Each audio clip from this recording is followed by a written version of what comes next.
Stage पे। और हमने खुद भी देखा जो वज़ीर ख़ारजा बिलावल भुट्टो ज़रदारी साहब थे पिछली गवर्नमेंट में पीडीएम की, तो वो बड़ा अच्छे से केस पुट अप करते थे Pakistan government when it comes to their parties government in Sindh. तो इधर सूरत-ए-हाल यकसर मुख्तलिफ है। मतलब मैं 15 साल का रिकॉर्ड बताऊँ तो 15 साल में शायद उन्होंने अपने एलोकेटेड बजट का 5% भी कंज़्यूम नहीं किया। तो यहाँ बातचीत और दिखावा वो एक डिफरेंट होता है। प्रैक्टिकली अगर बात की जाए तो वो बिल्कुल परपेंडिकुलर सूरत-ए-हाल होती है कि जो बातें ये खुद उनकी लीडरशिप कर रही होती है, वो उसके परपेंडिकुलर काम कर रहे होते हैं। और मैंने बहुत डिटेल में साल बाय साल जो है ना, ईयर बाय ईयर मैंने उनको डिटेल बताई कि खैर, ये सारी बातें एक जगह पे। अभी जो मौजूदा सूरत-ए-हाल है, इसमें सबको मिलके काम करने की ज़रूरत है। एक मुश्किल मरहला आने वाला है, अल्लाह करे तमाम चीज़ें खुशउस्लूबी से हो जाएँ। नज़र इसलिए नहीं आती क्योंकि हमारा पास्ट रिकॉर्ड जो है वो कोई अच्छा नहीं है। जी। यूँ भी कतई कलामी की माफ़ी अली खुर्शीद साहब, कतई कलामी की माफ़ी, लेकिन हमने ये देखा कि जब हम एमकेएम की बात करते हैं, तो हमने ये भी देखा कि अभी पिछले दिनों जो बारिश हुई और उस बारिश के नतीजे में जिस तरह से शहरियों को मुश्किलात का सामना करना पड़ा, उसमें आपकी पार्टी की तरफ से इस चीज़ को एंडोर्स किया कि जी आप अगर रैशनलाइज़ेशन की तरफ चले जाएँ, छोटे-छोटे यूनिट्स या सूबे एटलीस्ट बन जाए, तो वहाँ पर हर एक की बंदियाँ, हर एक का अपना सिस्टम और कंट्रोल करने के लिए भी ज़िम्मेदार भी वही होगा अपने अमाल का। अभी एमकेएम का रवैया क्या होगा? आपकी पार्टी का सर रवैया क्या होगा?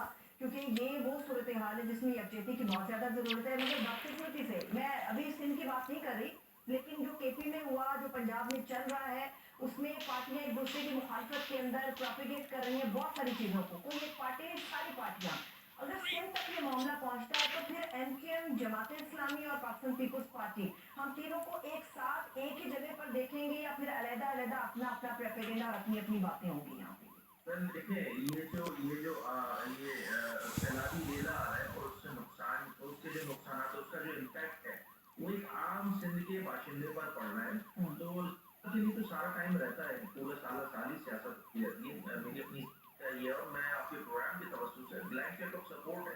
पॉइंट बड़ा सिंपल सा ये है कि देखिए जो गवर्नमेंट इक़दामात कर रही है और जो दावे और बातें बतलाई जा रही हैं, क्या वाक़ईतन उस पे अमली इक़दामात होते हुए नज़र आ रहे हैं या नहीं आ रहे हैं? मिसाल के तौर पे सीनियर मिनिस्टर सिंध हैं, वो इरशाद फरमाते हैं कि जी हमने 162 पता नहीं कश्तियाँ उन्होंने इकट्ठा कर ली हैं और वो कैंप्स बना दिए हैं।